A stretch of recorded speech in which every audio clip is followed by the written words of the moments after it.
અમદાવાદના માણેકચોક વિસ્તારમાં આવેલી જ્વેલર્સની દુકાનમાં ચોરીની ચોંકાવનારી ઘટના સામે આવી છે।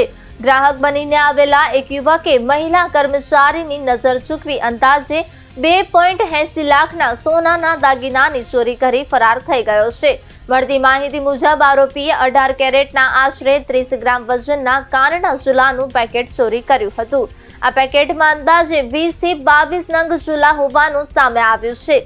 આ સમગ્ર ઘટના દુકાનમાં લાગેલા સીસીટીવી કેમેરામાં કેદ થઈ છે। શરૂઆતમાં ચોરીની જાણ ન થઈ હોવા છતાં સ્ટોકની માસિક ગણતરી દરમિયાન દાગીના ઓછા નીકળતા ચોરીનો ભાંડો ફૂટ્યો હતો।